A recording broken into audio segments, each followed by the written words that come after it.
I'm Bri Lynch, head of market insight at EquityZen, and I'm joined here today by Phil Haslett, our chief strategy officer, to talk about this really exciting trend that's emerging in the market where the AI revolution is really driving this rush for renewable energy. So those two markets are really not separate anymore. They've become fundamentally linked as the physical need for energy to drive these AI systems is creating an insatiable demand for energy. So, really excited to dive into this. To start, let's just put some numbers around this energy need and what it means. Recent report from Morgan Stanley tells us that there's a potential for a 44 gigawatt shortage of energy in the US by 2028, driven by these generative AI data centers and the massive amounts of energy they need.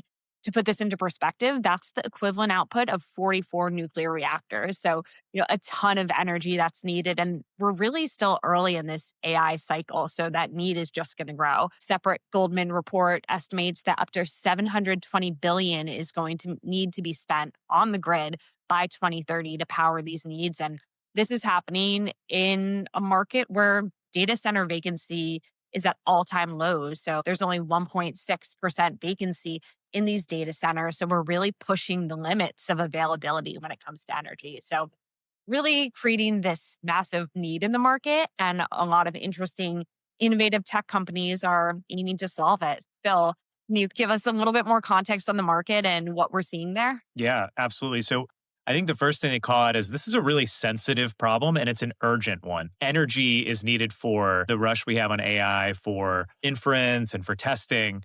But energy is needed for a lot of other things here in the US too, right? And globally. And so it's a very important problem to try and solve.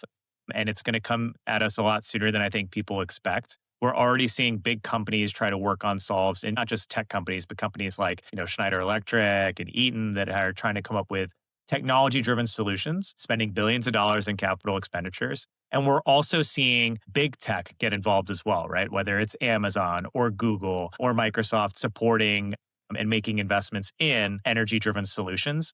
And so probably for the first time in maybe 10 or 15 years, we're seeing this convergence of venture capital investment coming into energy, specifically clean energy, to solve this deficit we expect to have on the energy side for AI computation. Absolutely. And, you may have thought historically as renewable energy as this green play, and that's still a component of it. But to your point, it's really driven by this need for energy sources that can really scale at the pace of AI. What we know is that renewable energy is a notoriously capital intensive endeavor. You need really hard tech that takes historically decades to build to create these solutions. But given the need for energy, there's been more investment that's speeding up that timeline. And while we've seen the overall count of deals by VCs into clean tech companies go down, we've seen that money that is being deployed is being more concentrated, really picking specific winners. How do you see that capital concentration playing out? Yeah, it's clean tech and energy tech generally are very capital intensive, right? So they're going to require big checks to go into their companies, and so we anticipate that there won't be as many companies that are going to raise capital, but they're going to raise it in large quantities, right? What we're probably going to see is that companies like Crusoe and Base Power are going to require hundreds of millions of dollars and billions of dollars of investment at a time, so that they can get to the true scale of a hard technology problem, so that they can solve it. One of the points you touched on earlier, which we'll cover a lot more as we go through this, is it's not just VCs, but a lot of big tech players who are getting involved, both as strategic partners and investors as well. So as they're racing to secure the power needs they have for their own businesses, they're doing it by investing and partnering with these companies. We talked about the high level. Let's get into some of the specifics. The fall of 2025 has been really interesting. We saw a lot of deals with energy companies that speak to the trends that we've covered a bit. Crusoe Energy Systems, one you just mentioned. Big tech companies like Oracle and OpenAI have partnered with them to power their data centers. And just in October of this year, they raised their Series E at over a $10 billion valuation. So certainly they're raising the capital needed to fund these data needs. One of the interesting things they announced as part of that round is that they're partnering with Blue Energy to build a nuclear-powered AI data center. So really looking to expand, beyond, traditional energy. Can you talk about that a little bit? Yeah, absolutely. And it's probably worth pointing out that Crusoe actually started out as a crypto company where Crusoe was looking to capture the wasted energy from natural gas flaring.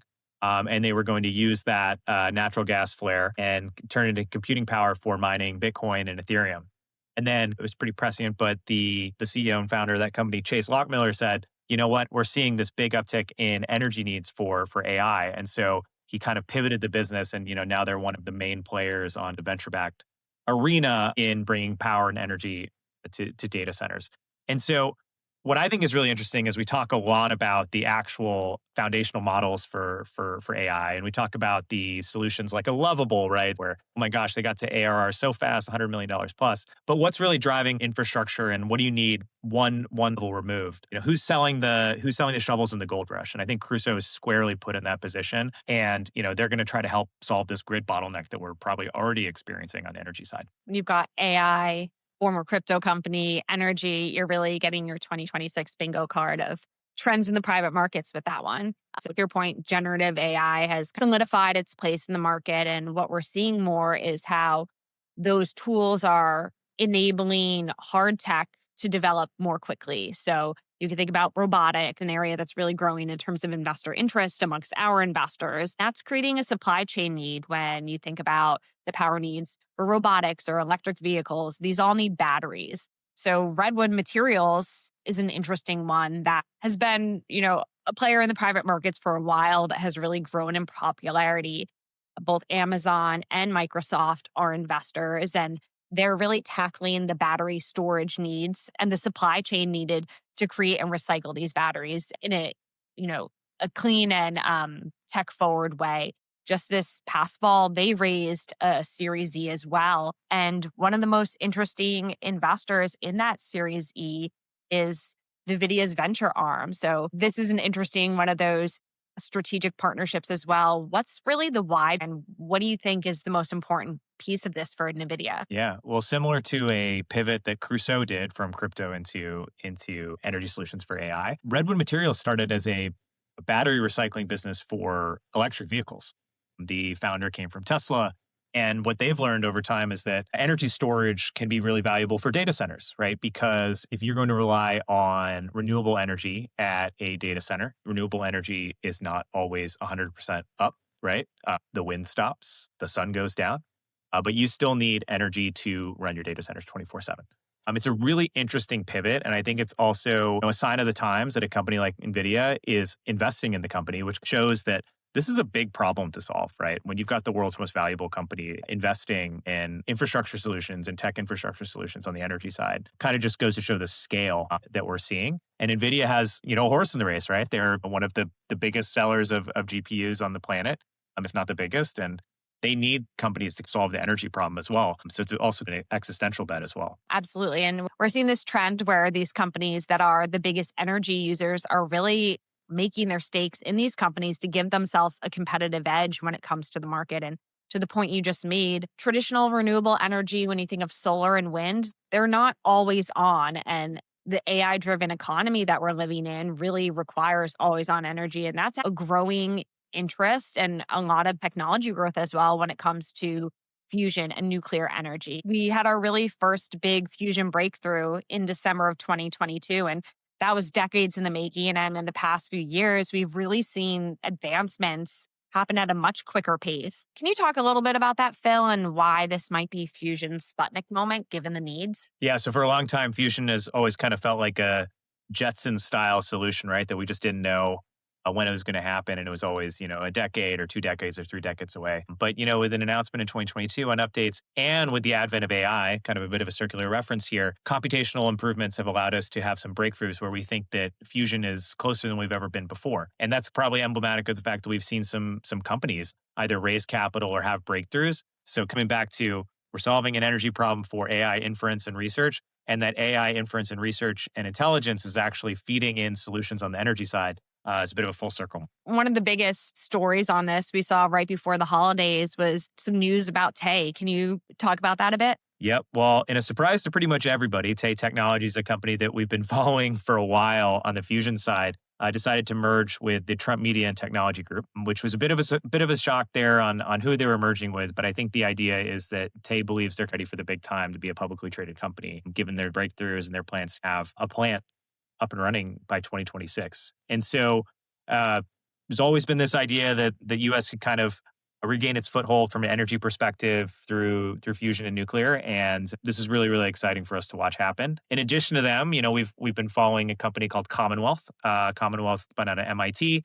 And they've also, mentioned they've hit some milestones as well in the development of their projects. So again, it's one of those spaces that we've watched for a long time and hadn't seen too many concrete developments. And now for them to all start happening is really, really compelling. Absolutely. And you see the co CEOs of Tay and TMTG talking about how this is really the path to America energy dominance and how it's a national security priority to have access to this energy. So it's really changing the imperative behind some of these initiatives. And these are just two examples. Helion Energy, another one that's backed by Sam Altman, recently entered a partnership agreement with Microsoft. So a lot of these similar trends playing out across many of these companies and really speaking to the overarching theme, which is that there's a massive demand for energy. Fusion is potentially a way to unlock that at scale that we can't in traditional energy systems. And these examples with Google and other players like Microsoft partnering with these companies and just the mass amount of investment we're seeing in these companies are really aiming to solve these problems. So, how should investors be thinking about the renewable energy space? Clearly, the thesis is different than it was 5, 10 years ago, and the need for these energy solutions is greater than ever. So, how do investors in the private markets think about it? Yeah, I would say there's one part that's clear, which is that the energy need is there, right? And so we're going to have to find a way to produce more energy here in the US, whether it's through fusion, whether it's through nuclear, whether it's through traditional non renewable means. And as an investor, you think about who's positioned to participate basically in that increased demand, who can help bring a solution to that problem. And so we kind of go back and peel back the onion. You can invest in AI at the application layer, you can invest in AI at the foundational model layer, or you can invest in AI at kind of the picks and shovels layer. And some of these infrastructure bets and these energy bets are the picks and shovels layer for investors to consider. Maybe a different way to get exposed to the market, with the caveat that anything that has tangible product that is going to be a bit more expensive and it's probably going to require more capital may take a little bit longer to pan out. And we're already seeing that symbiotic relationship where AI technology is enabling some of these energy players to build their solutions faster. It's really this fortuitous flywheel we have. So definitely one of the areas that we're most focused on in 2026 as an area for growth. Anything, Phil, when you look at your crystal ball, I don't think anyone would have, to your point, predicted the Tay news. Any themes or interesting outcomes you could see playing out as these two industries converge? It's a great question. Well, the one I hope for is that we continue to make progress on how much energy is required for these AI models, right? Because if we can solve how much energy is required per inference or per computation, then we won't need as much energy. So I'm hopeful for that. Otherwise, I hope it's a better wave of clean tech than we saw in late 2000s, early 2010s, where there were a lot of really exciting projects that didn't really get off the ground. But I think we're in a much better position this time. Absolutely. Well, thanks for joining me, Phil. I'm always excited to talk about the latest trends happening in the private markets. For investors looking to learn more about investment opportunities in the private markets, you can join us at www.equityzen.com/investor.